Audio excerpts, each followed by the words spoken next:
Jangan lupa subscribe YouTube channel Metro TV News dan jangan lupa nyalakan notifikasinya.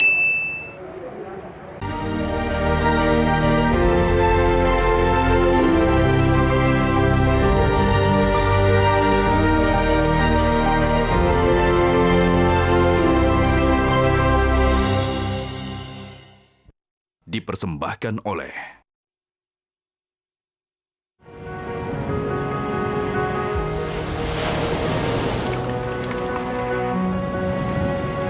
menyusuri keindahan alam, memotret keramahan budaya,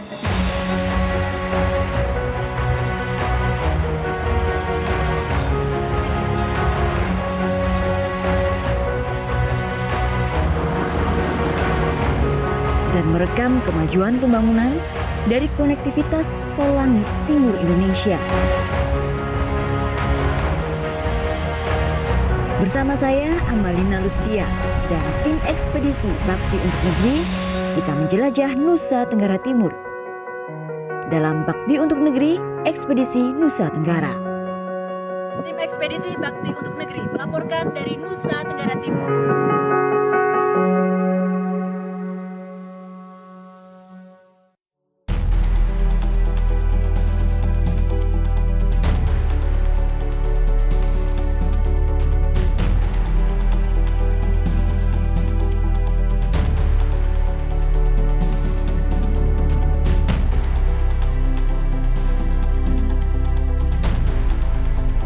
Setelah perjalanan sekitar 7-8 jam dari Kupang, kita tiba di Atambua, tepatnya di Kabupaten Belu. Nah, Kabupaten Belu ini adalah kabupaten yang berbatasan langsung dengan Timor Leste.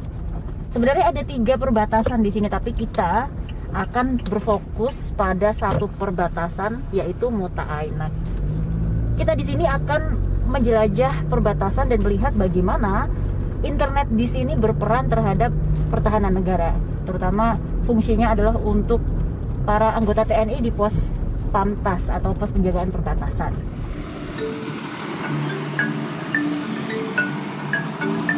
Berjarak 7 jam perjalanan dari kota Kupang, Atambua berada tepat di Kabupaten Belu, sebuah kabupaten di Pulau Timor, Nusa Tenggara Timur yang berbatasan langsung dengan Timor Leste.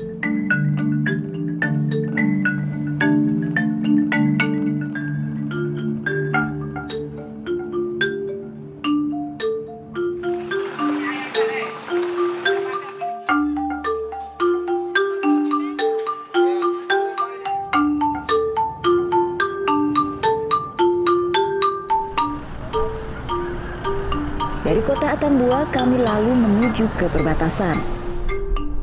Pos lintas batas negara Mota Ain yang berada di Desa Silawan, Kecamatan Taviseto Timur.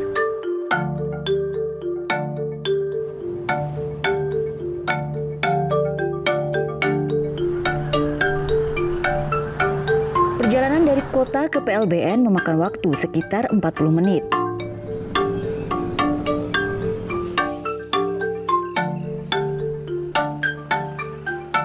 Pos PLBN dikelola oleh Badan Nasional Pengelolaan Perbatasan di bawah Kementerian Dalam Negeri.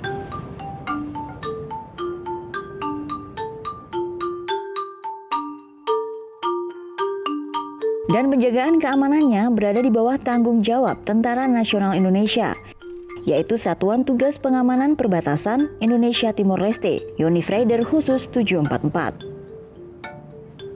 Dalam sejarah pasca berpisahnya Timor Leste dari Indonesia, beberapa konflik antar warga terjadi terkait sengketa batas darat yang belum disepakati. Namun setelah pemerintah kedua negara menyelesaikan kesepakatan batas darat di tahun 2019, tersisa masalah batas maritim yang masih dapat memicu perselisihan. Sempat berbincang dengan petugas PLBN, jadi sempat ada nelayan yang ditangkap di daerah laut di Timor Leste. Nelayan Indonesia yang ditangkap di daerah laut di Timor Leste. Padahal sebenarnya batas laut katanya belum dibahas. Itu sebelum ada pasukan yang datang. Jadi memang pasukan pengaman perbatasan ini sangat penting. Selain juga untuk mencegah orang-orang yang ilegal melintas batas, juga untuk menyelamatkan orang-orang Indonesia yang memang mungkin salah tangkap, istilahnya seperti itu.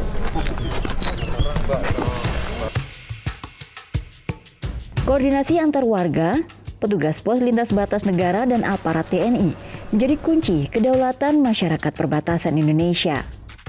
Maka ketersediaan teknologi menjadi syarat mutlak, terutama jaringan seluler.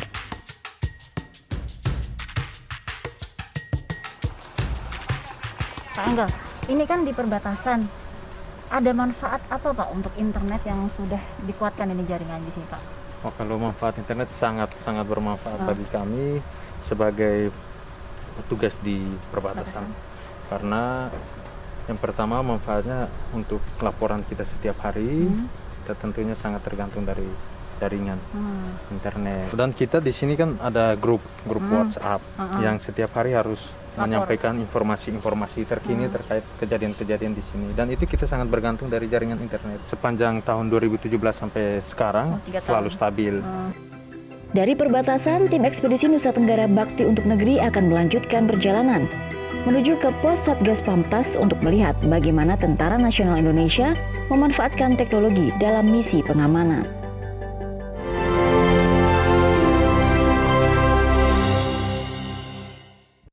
Dipersembahkan oleh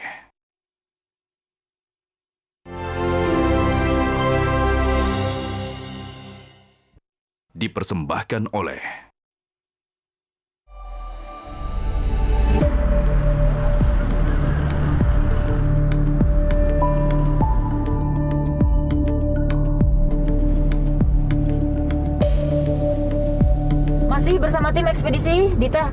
Kita mau ke Motain, tapi mampir dulu ya kemana kita hari ini? Kita akan mampir ke salah satu pos itu namanya Pos Damar. Di sana kita apa kegiatannya hari ini? Rencananya kita akan mengikuti aktivitas pasukan pengamanan perbatasan. Jadi memang kita akan menjelajah area perbatasan, tepatnya adalah manfaat internet bagi para pasukan pengaman perbatasan dan juga desa-desa di sekitar perbatasan. Oke, berapa lama lagi kita akan sampai, Dit? Menurut GPS kita akan tiba sekitar 20 menit lagi. Oke, baiklah. Kita akan tiba 20 menit lagi di Pos Damar. Di sepanjang perbatasan Indonesia Timur Leste berdiri beberapa pos penjagaan di bawah Komando Satuan Tugas Pengamanan Perbatasan atau Satgas Pamtas. Salah satunya Pos Damar yang berada tak jauh dari pos lintas batas negara Motain.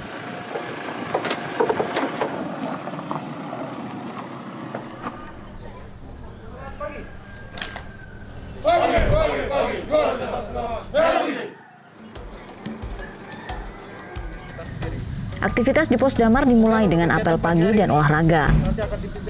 Sebelum kegiatan rutin pengamanan perbatasan dimulai. Kita sudah ada di Pos Damar, pos batas Satgas Pamtas Perbatasan RI RDTL. Nah, ini adalah perbatasan antara Indonesia dengan Timor Leste. Kita sudah janji hari ini kita akan ikut kegiatan di sekitar perbatasan. Nah, sebelumnya karena komandan peleton dan pasukan sedang olahraga, jadi kita harus menunggu dulu di pos sebentar.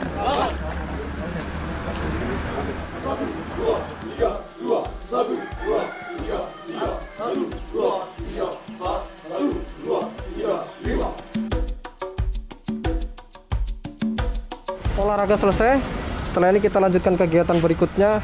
Kita akan melaksanakan patroli di daerah perbatasan. Ada yang tanyakan? Siap. Pak Komandan, izin Pak, di sini saya akhirnya tadi sudah sampai setelah mengikuti GPS ya. Lumayan stabil ya Pak internet di sini? Memang di sini daerah perbatasan, cuma kalau untuk masalah sinyal GPS masih bagus, masih stabil. Bermanfaat juga Pak untuk Bapak dan teman-teman di sini? Oh, sangat bermanfaat karena kita di daerah perbatasan juga harus selalu mengikuti perkembangan-perkembangan yang ada. Jadi bisa kami manfaatkan untuk mencari informasi lewat internet dan sinyal itu sangat membantu kami. Cari informasi ya. Iya. Pak izin Pak, saya kan belum pernah kesini ke pos ini. Nanti kita hari ini boleh ikut Bapak kegiatan apa aja kira-kira yang akan dilakukan hari ini? Setelah kegiatan olahraga ini nanti kita akan melaksanakan patroli di daerah perbatasan. Kebetulan nanti akan melaksanakan patroli pato. Jadi nanti di pos kami, Pos Damar ini mempunyai tanggung jawab untuk menjaga 10 pato perbatasan. Selain kita menjaga pato perbatasan, kita juga antisipasi apabila takutnya nanti ada orang-orang pelibas, mungkin dari Indonesia mau ke Timur Leste atau dari Timur Leste ke Indonesia yang bersifat ilegal. Iya. Bapak harus siap-siap dulu kan? Iya, ya? harus siap-siap. Sambil Bapak ganti pakaian, saya tunggu dulu di sini. Oh, Kita iya. langsung patroli ya Pak? Iya, bisa. Sip. Gitu. Kita patroli sesuai dengan koordinat yang sudah saya berikan. Bersama Satgas Pamtas Pos Damar, hari ini kami akan mengikuti kegiatan patroli tapal batas atau tugu batas negara yang dipasang di beberapa titik sepanjang garis batas Indonesia Timor Leste. Merah putih.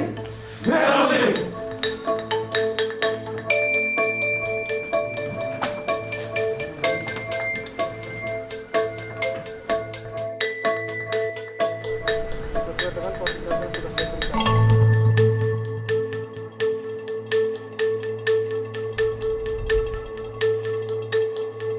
Di perjalanan kami melewati perkebunan milik warga yang telah mengering karena minimnya curah hujan di sini. Walau terlihat kering, wilayah perbatasan ini masih banyak ditempati penduduk.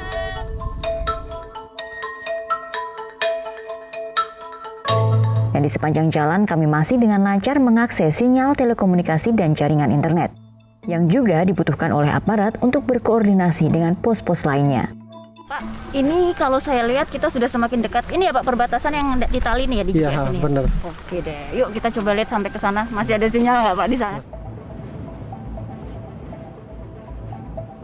Walau jarak yang ditempuh cukup dekat dari pos, namun terik matahari dan keriknya udara di Belu membuat perjalanan menuju tapal batas terasa cukup berat.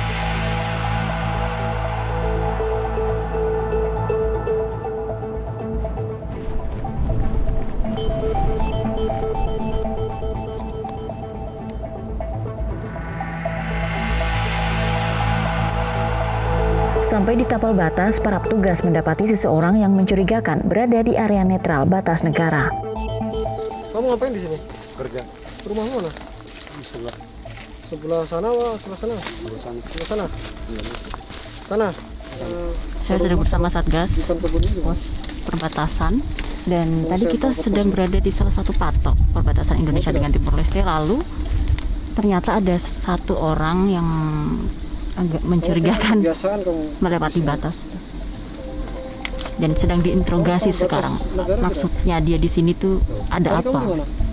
Pelintas batas ilegal adalah kasus yang sering ditemui Satgas Pamtas. Maka warga yang terlihat berada di lintas batas harus diamankan untuk selanjutnya diinterogasi.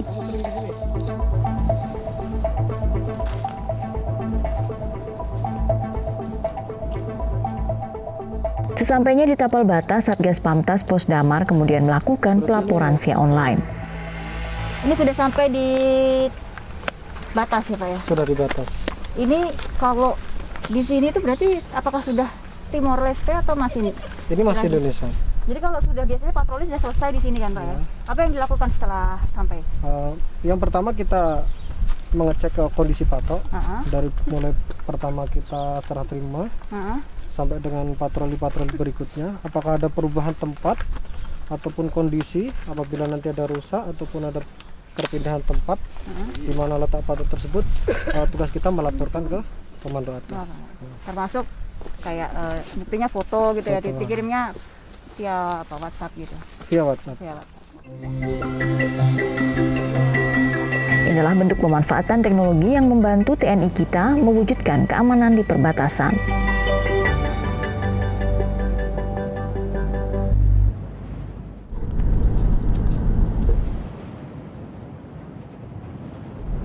Tak hanya melakukan pengamanan, lebih jauh kami menelusuri pemanfaatan teknologi oleh para aparat untuk membantu masyarakat perbatasan yang mengalami kesulitan. Dari Pos Damar kami singgah ke Pos Satgas Pamtas Asumanu di Desa Asumanu, Kecamatan Raihat.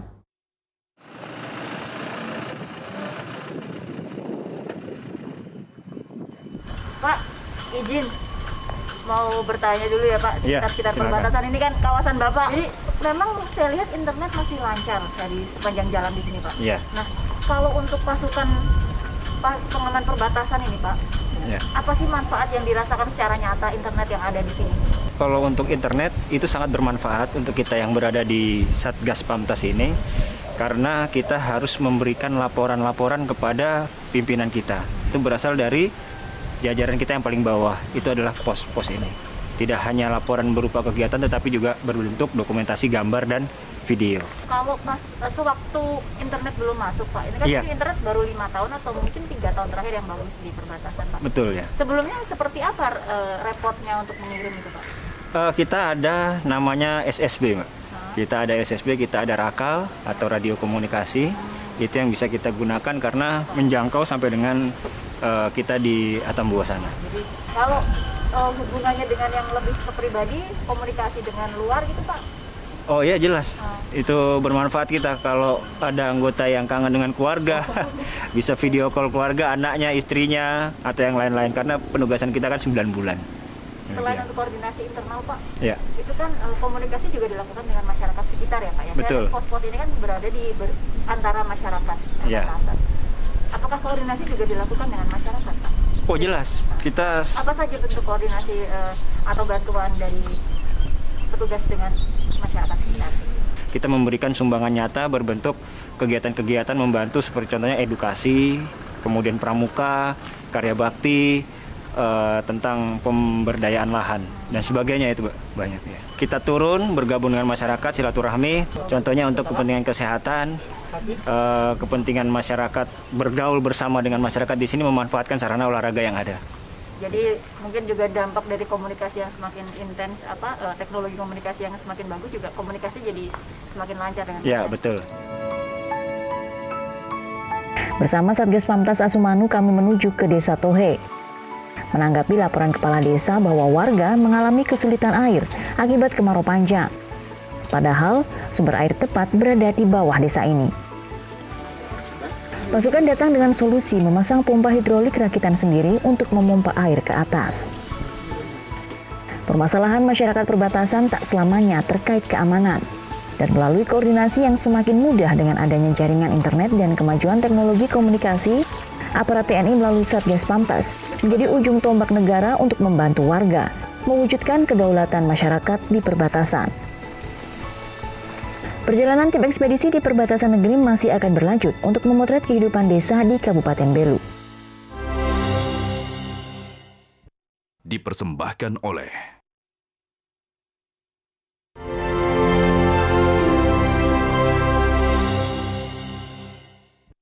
Dipersembahkan oleh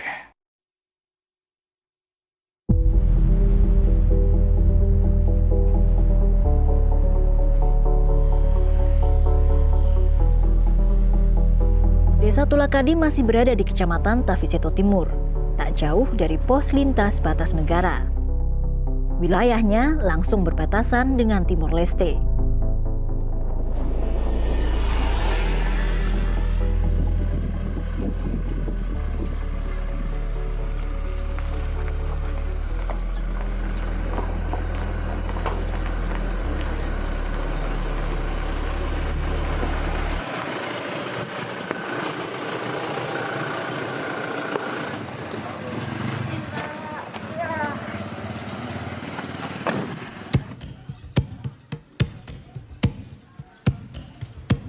Selain berfungsi sebagai lokasi bekerja para aparat desa, kantor desa Tulakadi ini juga menjadi pusat belajar daring siswa di masa pandemi.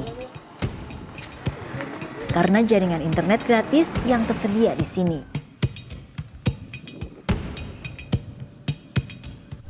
Bapak Desa, sudah sejak berapa lama internet bakti ini terpasang di kantor Bapak? Dan manfaatnya kira-kira apa aja Pak?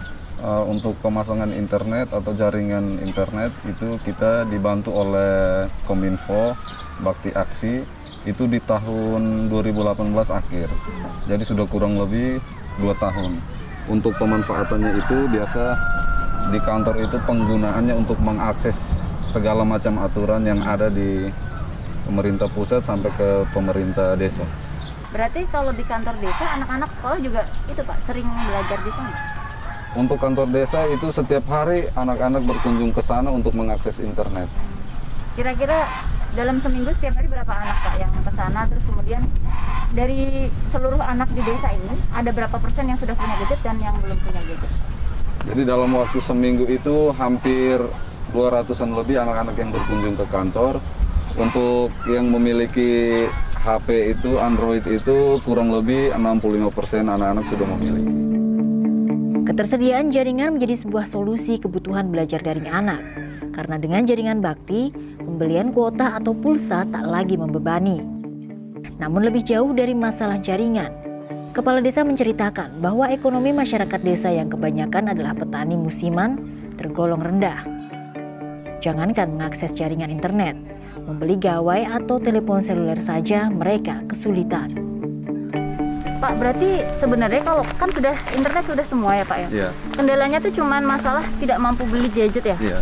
Oh, kalau orang-orang sini tuh kan Bapak PNS, cuman banyak kan petani. Iya. Selain itu apa Pak? Selain petani, mereka jadi TKI ke luar negeri. Oh. Itu untuk menyekolahkan anak. Jadi ada yang anaknya sampai dengan sarjana, tapi itu orang tuanya, bapaknya itu bertahan di sana. Jadi dari anaknya SD, sekolah, sampai sarjana nggak Iya. ketemu bapaknya karena bapaknya di sana. Iya, untuk demi menyekolahkan anaknya.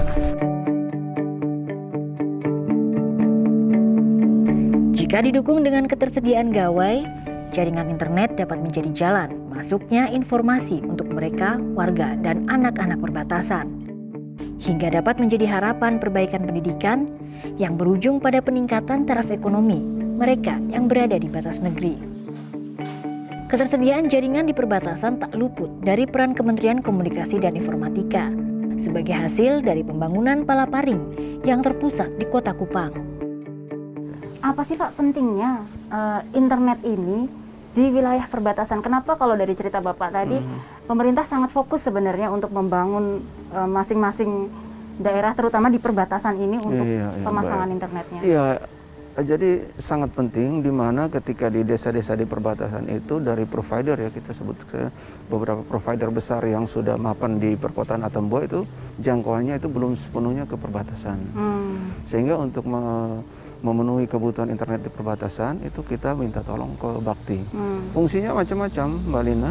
Yang pertama itu untuk manajemen pemerintahan. Jadi ada sistem-sistem pemerintahan itu yang melaporkan atau berbasiskan online. Kita sebut saja puskesmas, kesehatan, lalu pendidikan. Ya. Lalu katakan KTP, IKTP itu di kecamatan-kecamatan kan itu butuh internet, dan internet itu kita minta bantuan dari Bakti. Yang kedua, di masa pandemi sekarang di mana himbauan pemerintah untuk belajar dari rumah, anak-anak di perbatasan terutama ini tentu saja sangat kekurangan kalau orang tua mereka itu mungkin kurang mampu untuk membeli pulsa, kuota data, sehingga dengan adanya internet Bakti ini mereka sangat terbantu. Target kedepannya Pak untuk Kominfo Belu ini Pak? Ya, coverage itu 100% di seluruh desa di kecamatan-kecamatan terutama di perbatasan. Di tahun berapa kira-kira? Di tahun 2021. Perjalanan kami di batas negeri membuka mata bahwa mereka yang berada di garda terdepan kini tak lagi menjadi yang terbelakang. Melalui jaringan internet, harapan muncul untuk mencapai kesetaraan akses informasi dan terbukanya kesempatan dalam pembangunan ekonomi.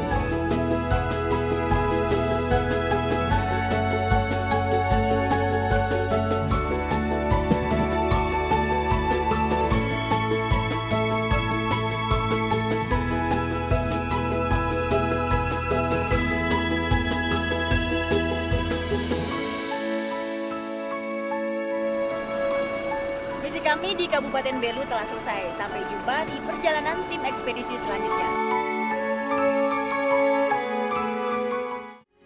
Metro TV, knowledge to elevate.